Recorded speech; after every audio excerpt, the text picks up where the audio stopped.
Welcome. At this time, I'd like to call to order the June 6, 2017 regular scheduled meeting of the Davie County Board of Education. At this time, we're going to have the invocation, but first, we're going to observe a moment of silence for Janice Stokes. Janice worked for Davie County Schools for over 17 years in various schools, and most recently as behavioral support specialist. She was an inspiration to so many. So we're going to observe a moment of silence for her, and then we'll have our invocation.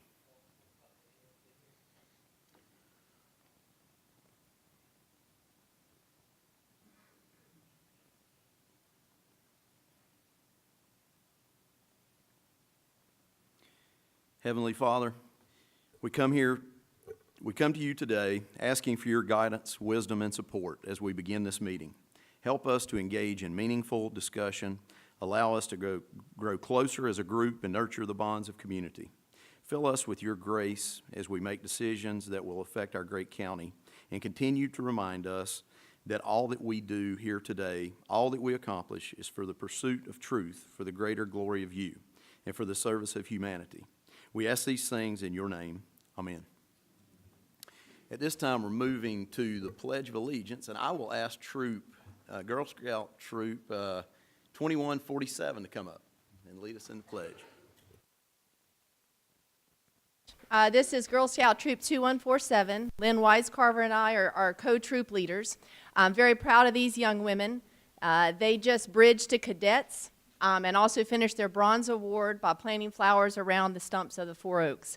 We'd really like to thank Davie County Schools for being such a strong supporter of Scouts, Girl Scouts, Cub Scouts, and Boy Scouts that help build these wonderful young people here in the back of the room into these adults of Davie County.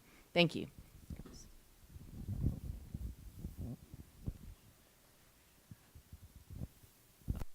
I pledge allegiance to the flag of the United States of America and to the republic for which it stands, one nation, under God, indivisible, with liberty and justice for all.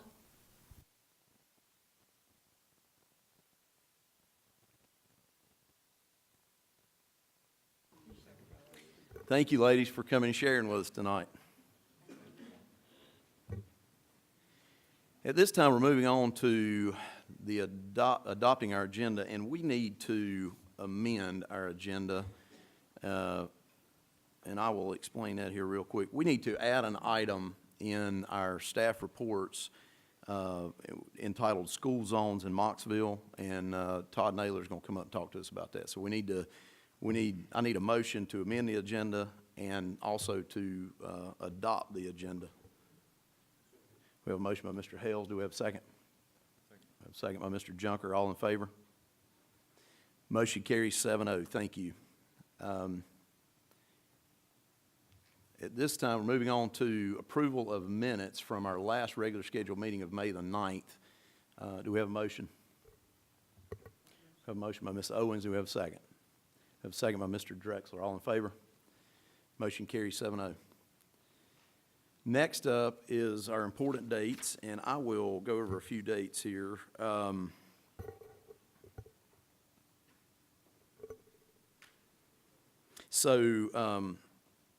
Friday is early release and the last day for students, and I know everybody's excited about that.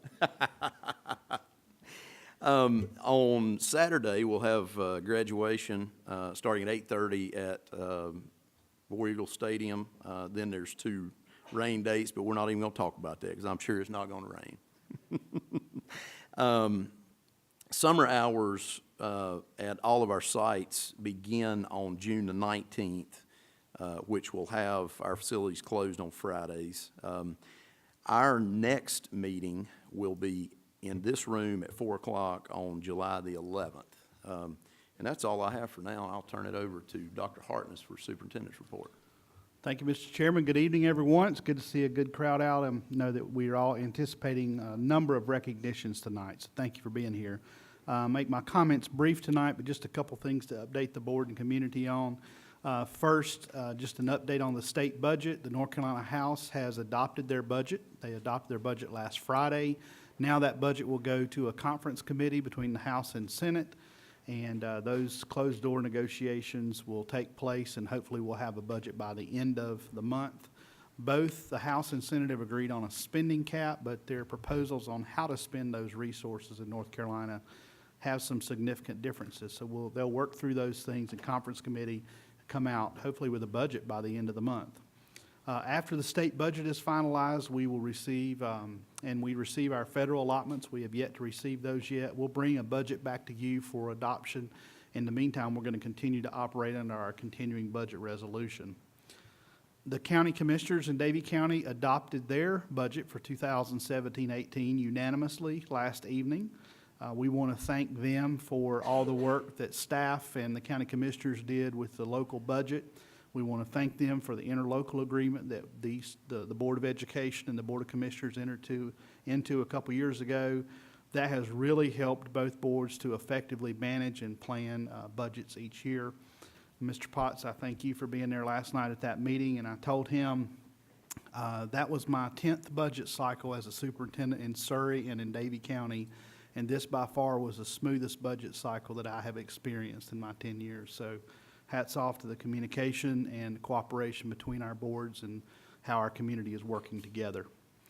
I have a really exciting announcement this evening to make. Davie County Schools has been notified of a full award of a Golden Leaf Grant. That grant was submitted earlier this spring. The grant will help us to establish and enhance a STEM innovation lab in one of the science classrooms at the new Davie County High School.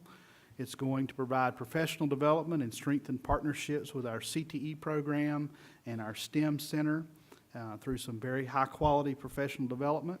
It's going to provide a really high-tech greenhouse that's enhanced with aquaponics and biotechnology capabilities for use by the CTE program and other classes who are studying sustainable environmental concepts related to horticulture. And it's also going to provide a patient simulator and modern commercial equipment for our ProStart Foods Lab. I want to say congratulations to Jenda Haynes, Donna McNeil, and the entire curriculum department for all the many hours that they put into this grant submission. And their hard work has resulted in $200,000 coming to Davie County Schools.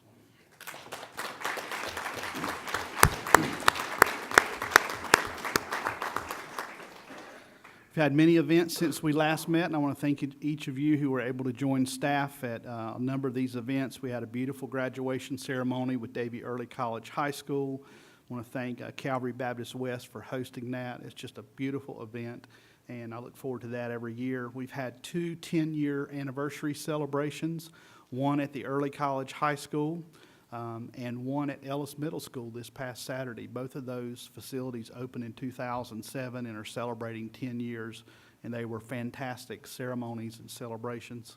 We've had our recent DARE graduations that many of you attended, teacher assistant dinner and awards banquet, our retirement dinner. There's just a ton of things going on in the month of May, and your attendance and your support, we really appreciate it. I know that means a lot to our staff when they see you at those events, and you've been there for us. Graduation on the campus of Davie County High School this Saturday morning. No rain predicted, 8:30 a.m. It'll be nice and cool on the visitor side. Have a few announcements on upcoming milestones and events. We will be opening bids for the demolition project on June the 20th. That's the project to remove the oldest buildings on the current campus. That construction is scheduled to begin in September and conclude in January. So we're looking forward to opening the low bid on June the 20th. Our big move begins next week on June the 12th. I asked a few teachers a few minutes ago how many boxes they have packed up so far, and I won't tell you the number because it is staggering, and Michael, you may need to call the movers back. But the big move begins next week to the new high school. The main office of the new high school will open on Monday, July the 10th. We will open for business at the new Davie County High School at 180 War Eagle Drive.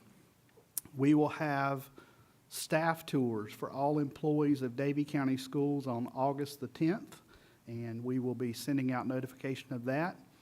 And then we'll be holding the official ribbon cutting and community tours on August the 17th at 4:30, from 4:30 to 6:30. And then the first home football game the next evening on August the 18th. So we're rolling. We're excited about opening our new facility and a lot of great things ahead. So thank you, board, and we're kicking off an exciting summer. Thank you for that update. There's a lot going on this summer. Exciting summer.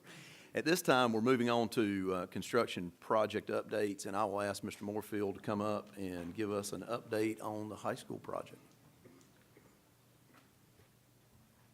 Good afternoon. Sounds like I need to get finished. He's already got me promised to have tours. We're gonna make it, don't worry. The first slide that we have for you to look at, because I'm gonna talk about tonight is things that we're finishing. That's the last pavement application at the high school. Everything is paved. The final striping and all that lots will be accomplished Friday and Saturday. So that's one thing we can check off the list. The bus canopy is being constructed. It's much further along than what you see in this photo, but all of that is well underway. It should finish probably in the next couple of weeks with all of the roof materials, the topping, the drainage, sidewalks, that type of thing. Got some other great news. All of the windows in segment C are the west portion of the building will be finished this week. And they expect to have the east segment, segment A, completed in 2 weeks. So great news. That's moved along very well and really no problems. So everybody's excited about that milestone that we've been able to reach. Window blinds are going in where windows are complete, and that is basically completing the rooms. We'll come back, do touch-up work around the windows and do the final cleaning, but right now it's in great shape. The main building are the classroom tower, the tower that we're looking at. The punch list completion is probably better than 80% complete of all of the items in that building that needed to be touched or fixed or some work done to them. So that is going along real well. And since we're talking about a punch list on the main building, all the guys there this afternoon tried to get me to tell you that they would be through on the 23rd of June with so we could do the punch list. I'll give them until the 30th, and that will probably include, the 30th will probably have everything punch list completed, generated on the whole main building, auditorium, and kitchen. So at that point, it will be just completing the items that we find that need to be corrected. The admin area, which is supposed to receive furniture Tuesday, I think, is finished, and that will get a punch list generated tomorrow before the job meeting. So that will be ready for the staff well before it's necessary. The visual and performing arts wing is probably the last portion of that main building that we will get ready for the punch list, and but I'd say it's probably the last week of June at the latest. And as the weather permits, they're backfilling the softball field, although the weather hadn't permitted a whole lot of work there lately.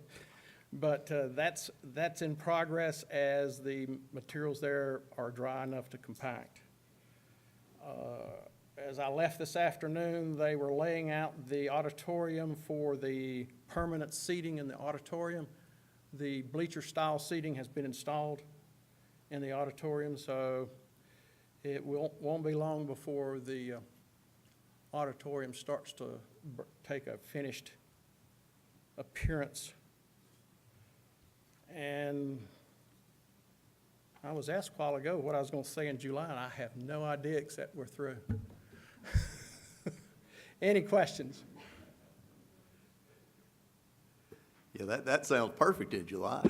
I like. July the 11th, I mean, I'll have to say we finished 2 or 3 weeks ago, I guess. That's right. We have any questions for Mr. Moorfield? Thank you. It's exciting. welcome. We appreciate all the hard work. Sure thing. At this time, we're moving on to recognitions, recognitions, and Mr. Wallace was up first to talk to us about the men's tennis team.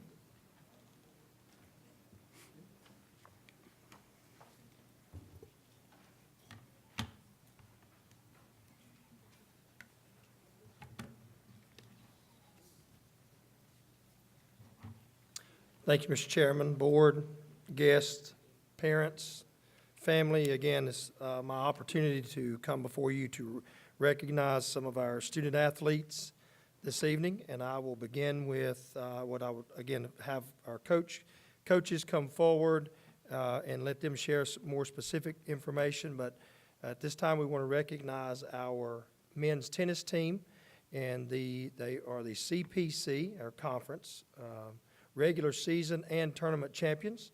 And I will invite Mr. Shane Nixon to join me, and then he may call his players up. And you have Mr. Nixon here. Coach Nixon was also CPC Coach of the Year. So congratulations to you specifically.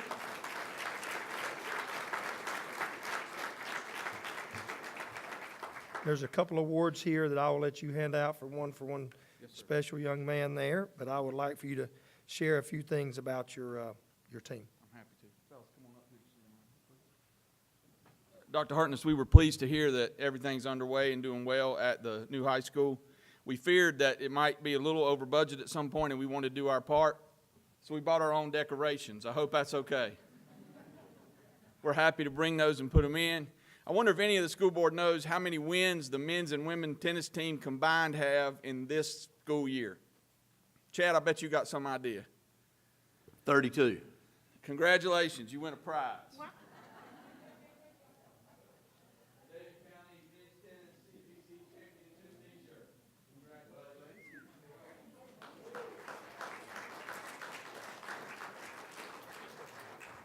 The men's tennis team won 17 games and lost only 2. One of those was a state championship game against a team from Charlotte.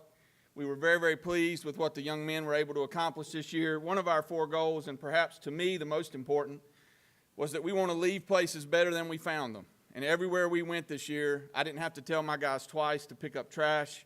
I didn't have to tell my guys twice to be respectful. I didn't have to tell them to say thank you. I didn't have to tell them to be good sports. Not once did we get a question about sportsmanship. And in tennis, unfortunately, sometimes that's a problem because we officiate our own games. I was so proud of these young men and all they were able to accomplish. As Mr. Wallace said, the CPC regular season and tournament champs, we had to share that tournament with Mount Tabor, but we got the trophy, so I don't know if that matters or not. Thank you very much.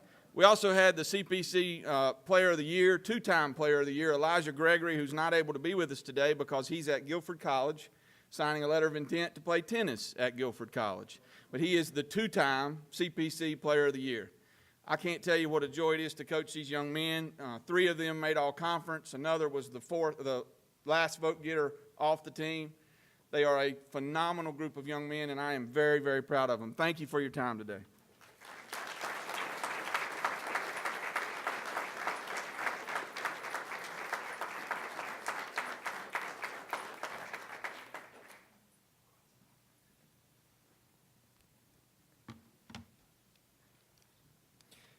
Just before I recognize or call up another one of our teams, I want to, this is related, I want to share with you some GPAs for our teams. I mentioned this last month that I would bring this to your attention.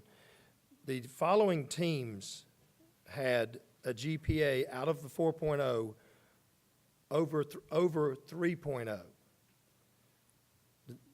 Out of 4.0, they had a GPA of greater than 3.0. Just want to make sure that made sense.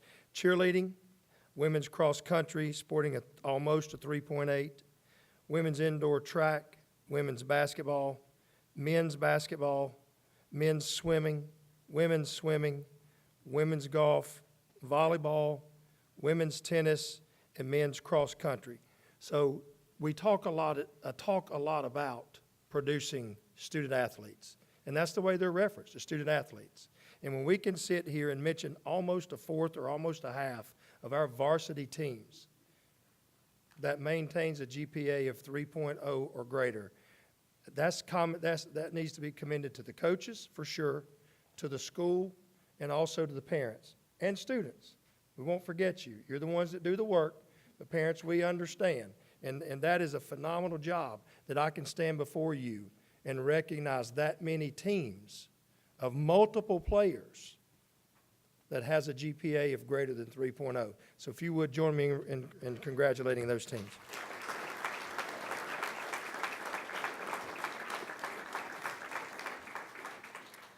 In the same line, at this time, I'd like for Coach Sizemore and Coach Kimmel, please, if you would, join me here. These ladies are our two swim coaches, our men's swimming coaches, and I'm going to ask them to share some more news about GPA. Well, first I want to say that we have a phenomenal group of kids that we get to work with on a daily basis. They're the smartest kids. They're so enthusiastic. They're just team players. They're just phenomenal kids. And our men's swim team got a GPA of 3.825, which is the highest in the state in every sport over the whole conference. So I think that's pretty incredible.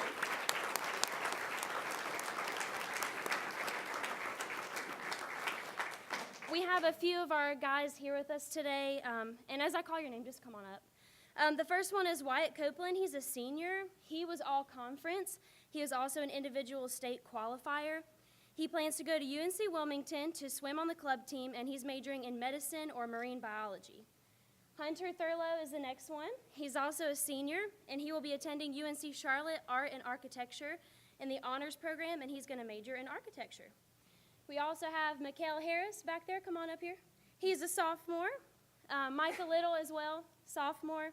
And Adam Gledhill, he's a freshman. These guys got the highest team GPA in the state, so give it up for them.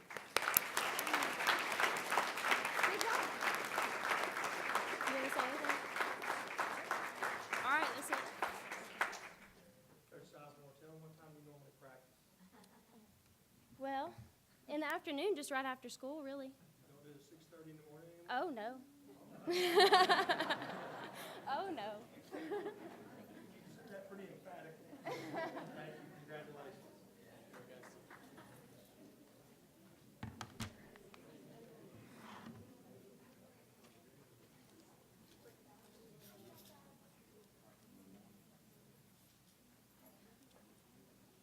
I know there is our former swimming coach sitting here. Coach, what time did you used to practice?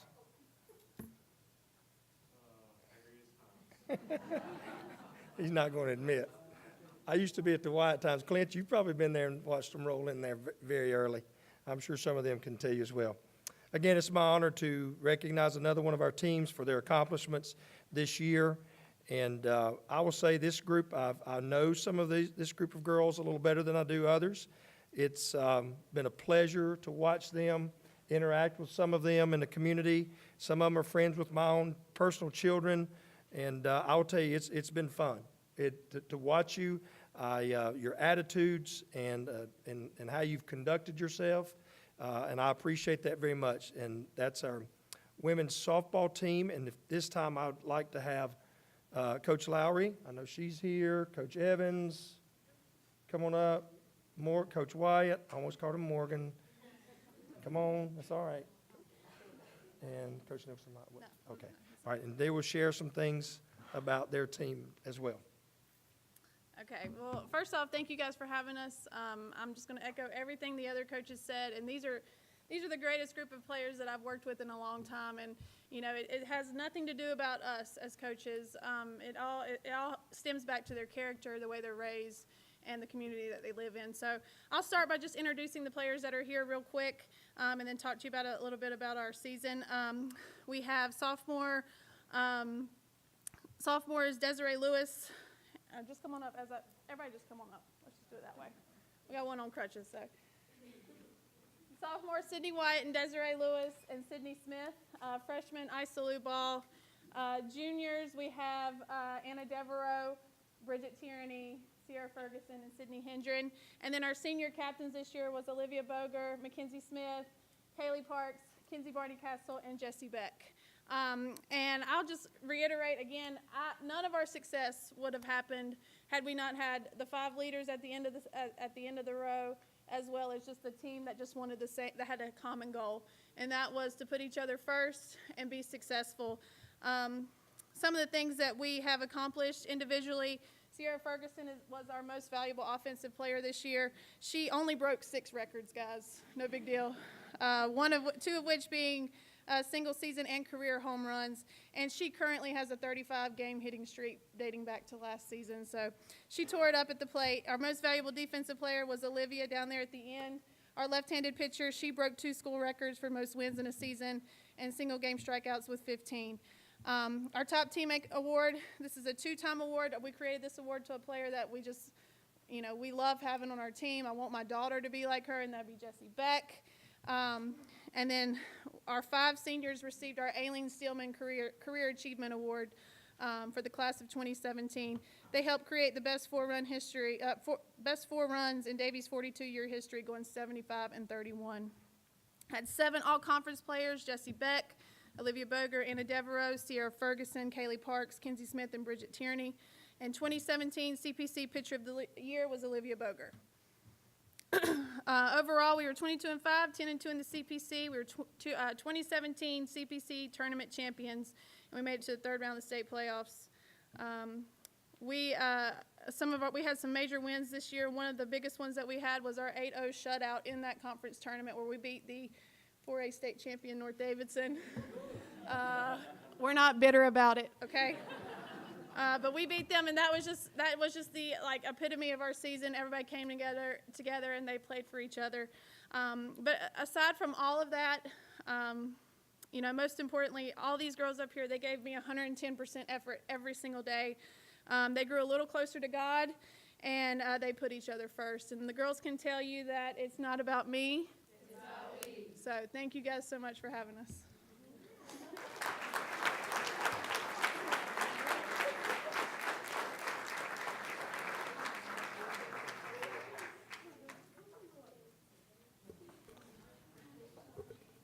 Congratulations to all the student athletes.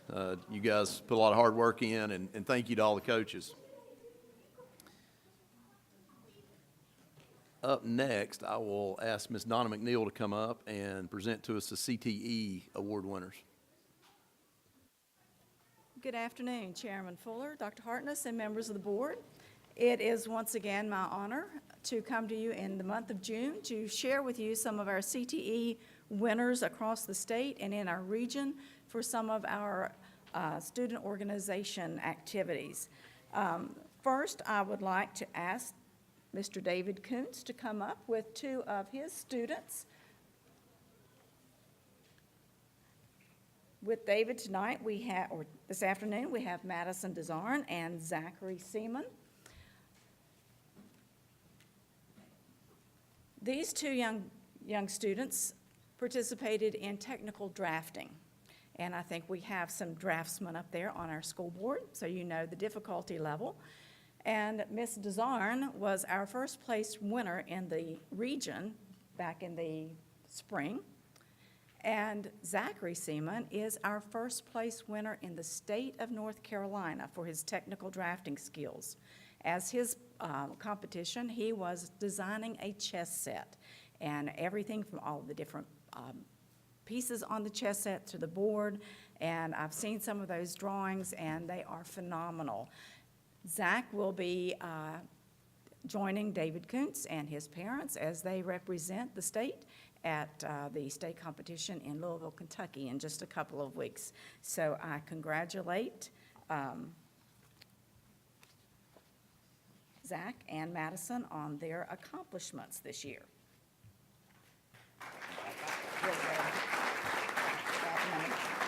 reverse order.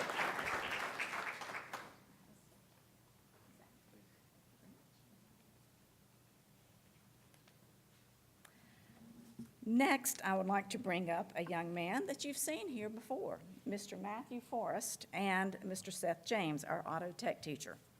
Matthew has been here for the last, I guess is his third year, right, Matthew? And coming to share some of his awards with you over the course of the time. Matthew started out in 2015 as the Auto Tool ID second place winner in the region and first place in the state. He accepted that challenge and then went on the next year to win the Universal Technical Institute's Auto Tech Showdown, first place award winner there. Then he went on as a member of the team challenge, and their team placed number 1 as well. That was last year in 2016. This year at the UTI Showdown, once again, he and his teammates were some of the top finishers. Matthew has had a goal, and that is he was the second place winner, or fifth place winner rather, in the Auto Tech ID last year. And he had a goal. He wanted to go back and he wanted to win it.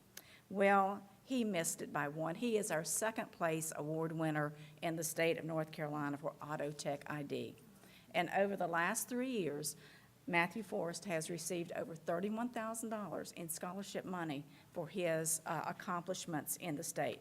And Mr. Seth James has been our teacher who has worked with him and led him to his accomplishments. So Matthew, congratulations.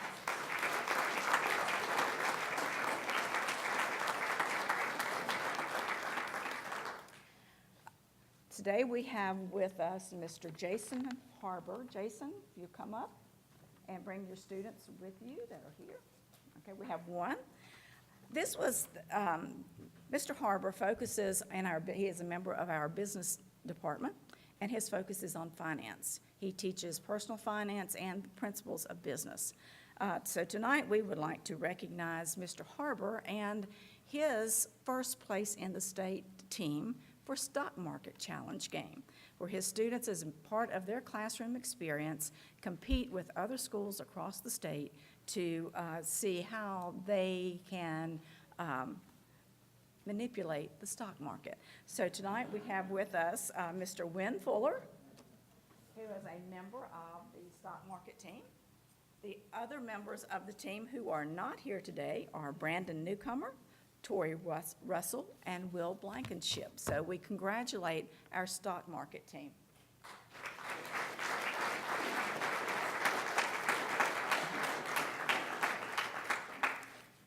I would also like to recognize our agriculture department.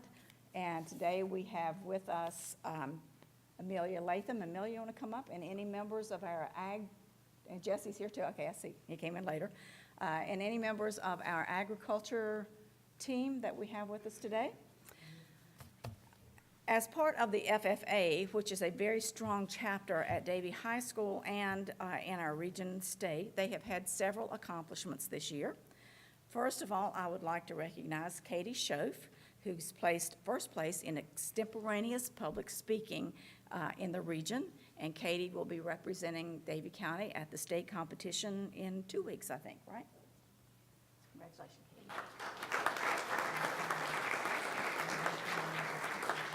Some of the other things that Katie has accomplished in her FFA experience has been a first place in the region for her goat proficiency, showing her goat, and in her SAE project.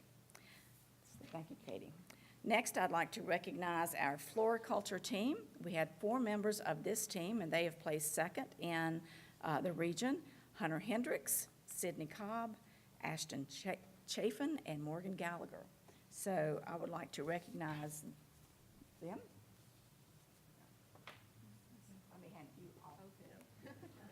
I'll have you all. Y'all can take those.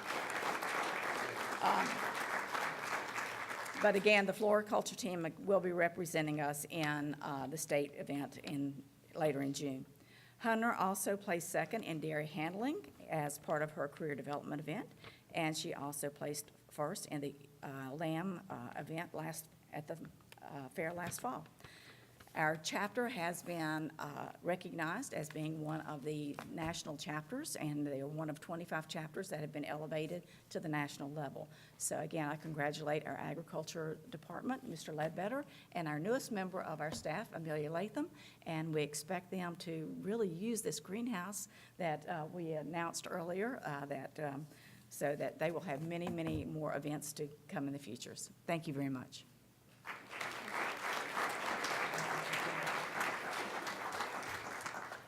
Thank you, Ms. McNeil. Congratulations to all our CTE award winners.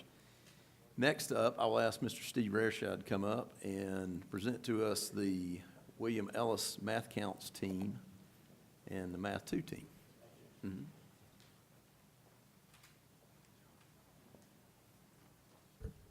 Thank you. I'd like to call up Zed Chapman, Elizabeth Dorset, Lauren Patterson, and Summer Thurlow, first of all.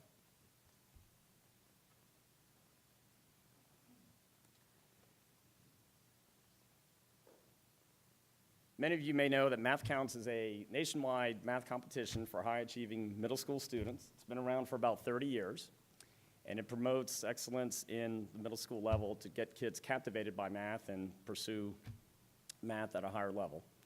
This year, we had in our region about 20 teams, and the competition for Northwest North Carolina consists of about, I think, 7 or 8 counties, and it was held at Wake Forest University. So you have a variety of public, private schools coming to this event, and we were pleased because we took second place. And we have worked very hard. In fact, we started working last summer, some of the practices that we had. So we were very delighted to take second place, especially considering the first place school. It's pretty much an open secret. It's the same winner every year. It's Haynes Magnet Middle School in Winston-Salem, school for highly academically gifted math and science kids in all of Forsyth County. So we don't feel too much shame in getting edged out by them in 20 schools in the region. So I also would like to recognize individually Lauren Patterson. Of our students, she was our top one. And she went, see, Math Counts is a series of written competitions, but in the afternoon, they have a final oral competition, kind of like a quiz bowl. And we sent up Lauren Patterson, we'll step forward, and all the schools sent their top students, and sure enough, it came down to the finals individually, and it was Lauren against a kid from, guess which school? Haynes. And she went toe-to-toe with this guy, and it was tied 2-2. First one to get 3 questions right becomes the individual champion. Haynes got it, but we gave them a run for their money, that's for sure. So I'd like you all to give them a hand.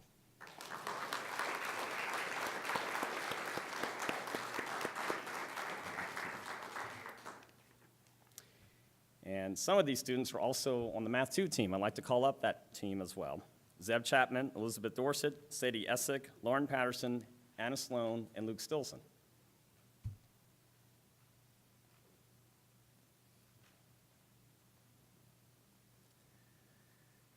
For about 40 years, North Carolina has hosted this competition, which has nothing to do with Math Counts. It's a separate event.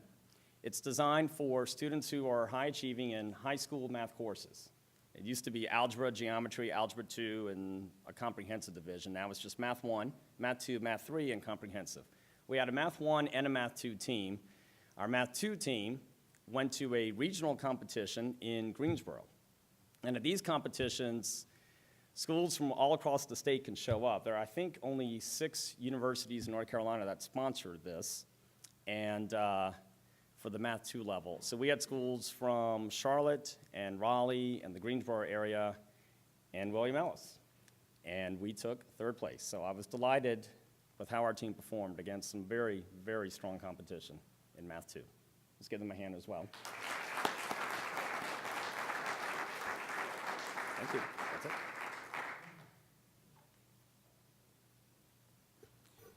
Thank you, Mr. Rareshad, and congratulations to all the math team winners. At this time, we're moving on to our consent agenda, and I will ask for a motion to approve the consent agenda. We have a motion by Mr. Hales. We have a second by Mr. Potts. All in favor? Motion carries 7-0. Thank you. Now we're moving on to our first business item, and first up, I will ask Mr. Michael Spillman to come up and talk to us about declaring some surplus property. Sure. Sorry about that. Chairman Fuller, board, Dr. Hartness, staff, and guests. Staff recommends declaring surplus the schedule of the mobile units of Davie County High School attached as the agenda to close the 2016-17 school year. This is the same procedure we've used in the past with other mobile units and other personal property than outlined by the North Carolina General Statute, Chapter 160A, Article 12. 7 of the mobile units on the list are between the buildings, and they will be included in the scope of work for the demolition. Contract will bring to the board in July. The other mobile units will be offered through public auction at govdeals.com. And we've sold other mobiles like that off that site before. The K-Pod is not included in the agenda, and it will not be declared surplus. We propose moving this pod to South Davie in the near future for that. Thank you, Mr. Spillman. So we have a motion, recommendation to, apologize, we have a recommendation to declare the items listed, or these mobile units at Davie High School as surplus. So I need a motion to declare. Okay. So I would just add that staff also recommends declaring surplus the 24 by 60 foot greenhouse at Davie County High School that was purchased in 2003. And we will not immediately put that on GovDeals, but we've talked with county manager. If that greenhouse becomes part of any type of proposed schematic for the new park, then we would negotiate a price for that with the county. If it were to be removed or need to be removed for the development of the park, then we would sell it on GovDeals the same way we did the mobile units. Okay, thank you. Look, I want to clarify, just one clarification. Is it on this list? You know, it's not on the exhibit. Okay, all right, no problem. Okay, so I need a motion to declare the items on the list and the greenhouse at the existing campus as declare them surplus and authorize staff to sell them through public auction.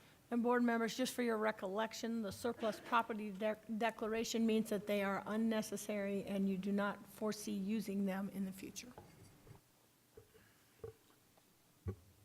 So we have a motion. We have a motion by Mr. Junker. Do we have a second? We have a second by Mr. Drexler. Do we have any questions or comments? It is correct that these are on the surplus property list because the anticipated revenue is above a certain amount. Is that how it gets on the list? If it was an item that we didn't suspect a certain level of income from, it would not make the list. Is that correct? The expectation is that we would receive more than $2,500. And that does not mean we will get $2,500. It just means that we could. Thank you, Ms. Miller. Do we have any other questions? Seeing none, I'll call for the vote. All in favor? Motion carries 7-0. Okay, thank you. Next up, Mr. Spillman again. Thank you. This is the HVAC replacement for Coolamy, North Davie, and South Davie Middle Schools. Davie County Board of Education approved the HVAC rooftop replacement for Coolamy, North Davie, South Davie Middle in the 2016-17 capital outlay budget. We held a pre-bid meeting at each site May 9th, 2017 at 9 a.m. We began the meeting at Coolamy Elementary School. 4 bidders attended: Professional Air, Webb Heating and Air, Commercial Air Systems, and Ridge Mechanical. Davie County Schools opened bids Wednesday, 2 o'clock, May 24th, 2017, at the Davie County Schools Maintenance Office. Professional Air Systems, Webb Heating and Air, Commercial Air Systems submitted bids. See the attached bid form. Staff recommends contracting with Webb Heating and Air 170 Webway Advance, North Carolina, 27006, for the amount of $207,555. So, thank you, Mr. Spillman. So we have a recommendation to contract with Webb Heating and Air Conditioning in the amount of $207,555 for these HVAC replacement, this HVAC replacement project. Do we have a motion? We have a motion by Mr. Potts. Do we have a second? We have a second by Mr. Hales. Do we have any questions or comments? Yes, sir. Yes, sir. Okay. Turn your microphone on, Mr. Hales. Excuse me. It's amazing to look at the bids as they come in and then compare the prices to see how competitive they are. And then if I look at Webb, he's significantly under those other two. That's amazing. That's good. It is good. It is good. That got us under budget. Save us some money. It did. Absolutely. Yes, sir. Three things. Also, seconding Mr. Hales, congratulations and thank you to Webb Heating and Air Conditioning, HVAC, I don't know what his title is, but that's a local group, and I'm just really tickled that someone that's here in the county bidded and knew the system or knew the places, the sites well enough that the dollars were low enough that he won the bid. That's the first part. I also was amazed, as I was last month, at the differences in the bidding thing. It blows my mind how a company can bid like Mr. Webb's bid, and then some of the other ones were just ridiculously higher. I don't understand, were they all bidding on the same apples? Was it apples to apples? You just have to assume that it was. But to me, that is amazing. Some people are more hungry for work than others. And then the last thing, when do these projects get completed? They are to be completed by August 21st, 2017. So, yes, we will get everything rolling tomorrow, actually, so equipment can be ordered. Mr. Potts, yeah. Any other comments? Questions? So we have a motion and a second. All in favor? Motion carries 7-0. Thank you, Mr. Spillman. Thank you. Next up, Mr. Wallace is going to talk to us about a Pepsi school sponsorship agreement. Thank you, Mr. Chairman. Board, thank you for your patience, and we added the agreement, the extension of the contract or agreement to the board packet today. When you land in the CFO's office, you get some particulars, which is good. It's a very good thing. But I had to work a little bit with the rep, Mr. Shoup, and we're good. I just want to see if there are any questions or anything I can address about the extension of this agreement. I will say they have been very helpful, very kind, and willing to work with us and enabled us to do some things that we otherwise would not have been able to do at this time pertaining to the school boards. Do we have any comments? I got my microphone on. I think you've done a phenomenal job in looking over that contract today and what it brings to Davie County, not only in the scoreboard, but the other and sundry of things. So, I mean, that is just, to me, that is just a great deal. So, congratulations. So we have a recommendation on the table to approve this Pepsi school sponsorship agreement. Do we have a motion? We have a motion by Ms. Owens. We have a second by Mr. Drexler. Have any other questions, comments? Seeing none, I'll call for the vote. All in favor? Motion carries 7-0. Thank you, Board. At this time, we're moving on to public address to the Board, and I will turn it over to Ms. Wilson. Board members, to kick off our summer, we have a clean slate of people who want to address you, which is to say none. So moving on. Thank you, ma'am. We appreciate that.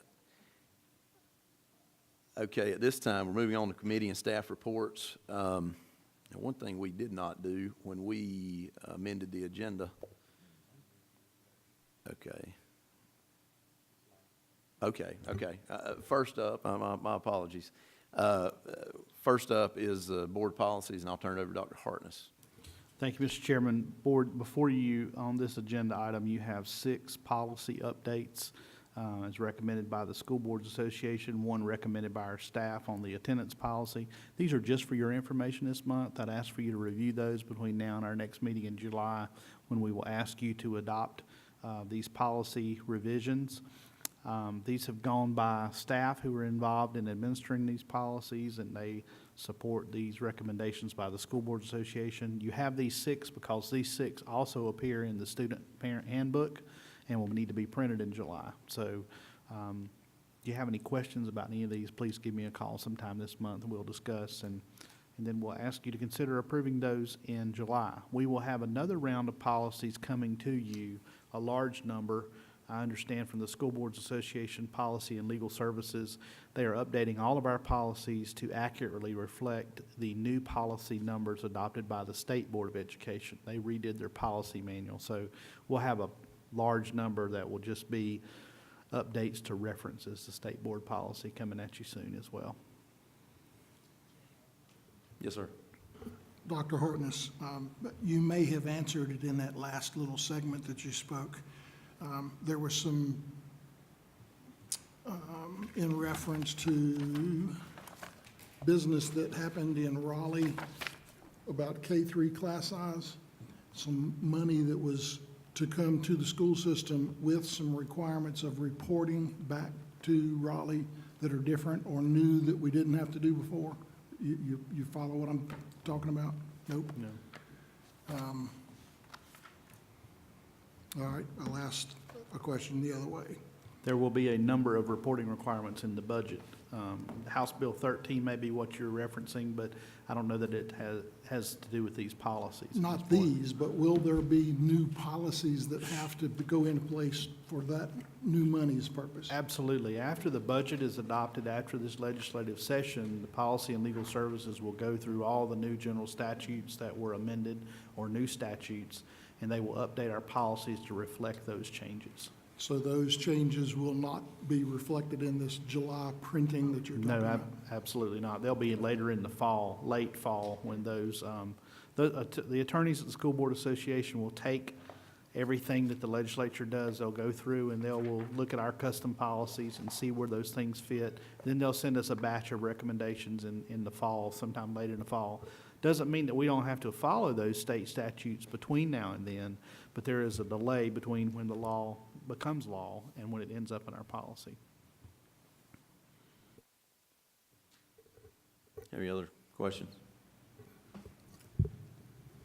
All right, moving on, I will ask Ms. Miller to update us on our construction budget for the high school. Thank you, Chairman Fuller, members of the board, Dr. Hartnett. You have in your packet today the same spreadsheet we've been using for a couple years now, with the first column showing the original construction budget, the middle column having the amended construction budget, and the final column showing the expenses and the revenue sources listed below. As you can see, we to date have paid all but $52 million in expenses, and which represents 83% of the budget. And I suspect that we may only have one more report. Just depends how those final bills start flowing through in. Any questions regarding the report? Yes. Deborah, do you see, excuse me, Ms. Miller, do you see anywhere in the numbers that we are in jeopardy of overdoing the budget, or do you feel comfortable that we are where we need to be? We're comfortable. We don't see any red flags.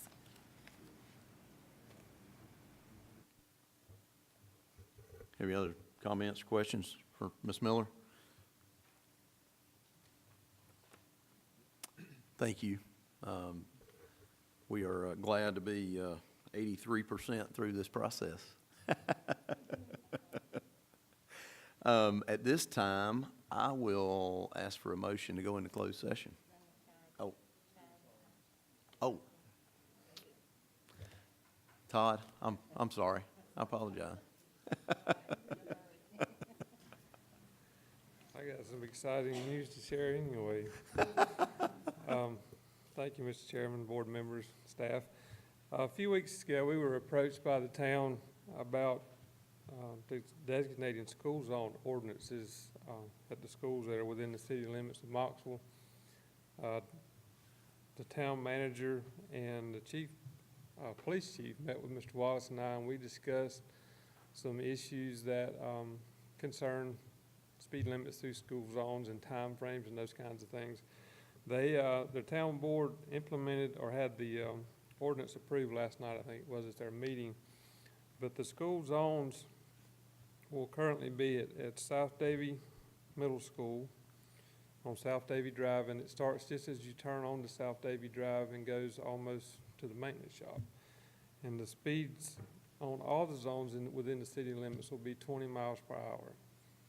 And there's a big, long formula for figuring out how long it takes to stop when you're going that fast. And that might have been a question on the math counters team, I don't know. But you know, the slower you're going, the slower speeds you are in your reaction time.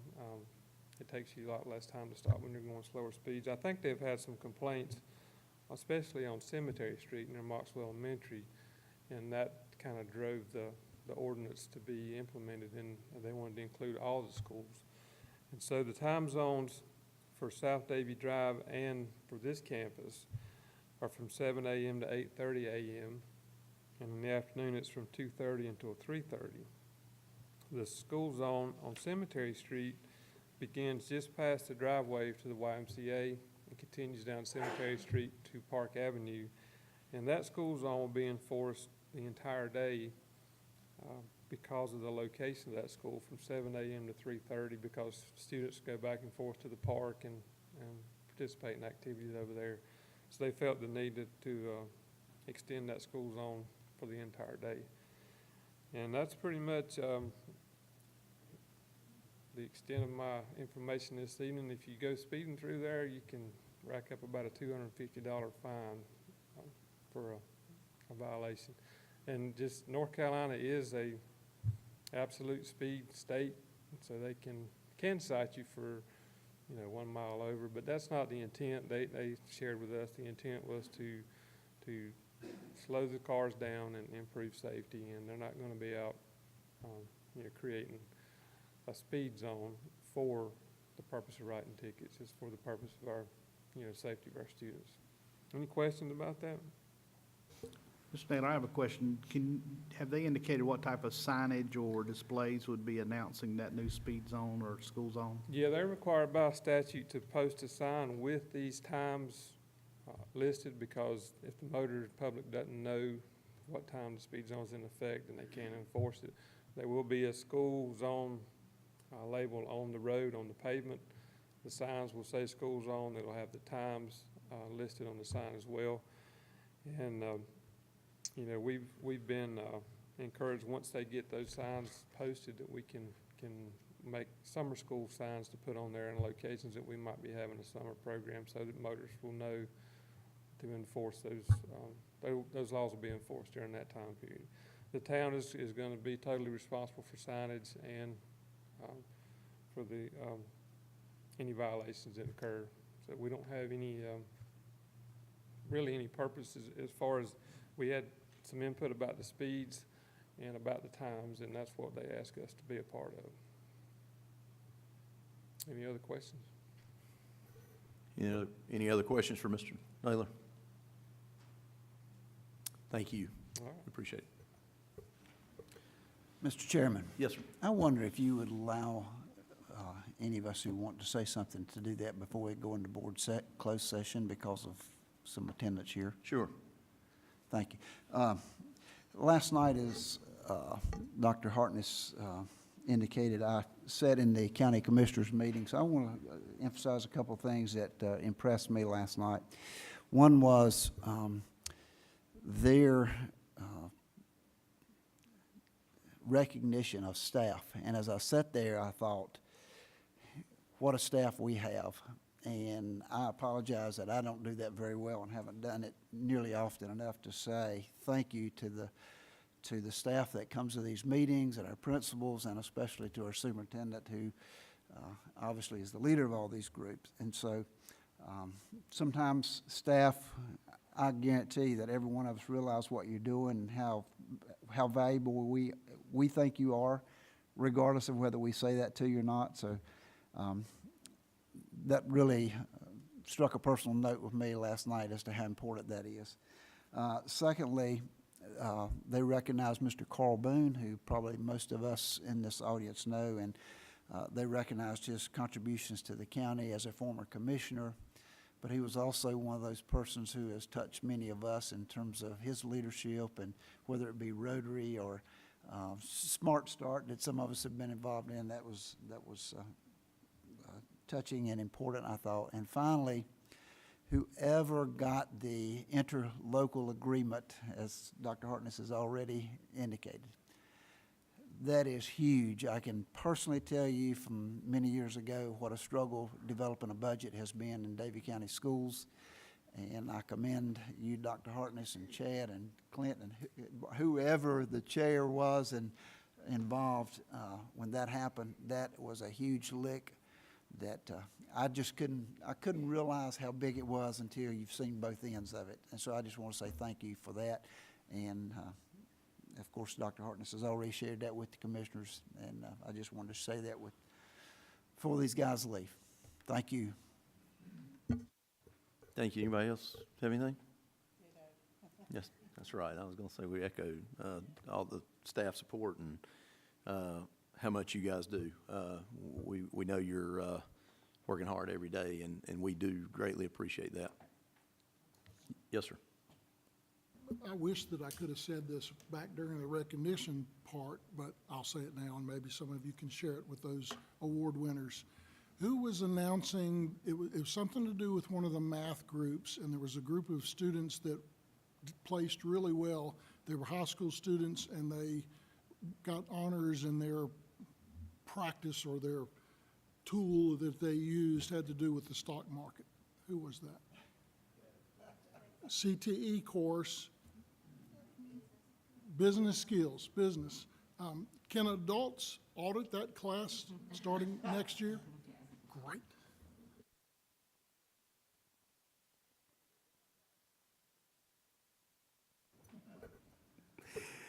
He didn't learn those skills from me. I'm proud of him. Any other comment? Dub, I would also echo that interlocal agreement is a big deal. It is, and I would think everybody that was involved with that. It's important for some stability in budgeting here. I agree with that. So if we have no other comments, we will move on now to our closed session portion of the meeting.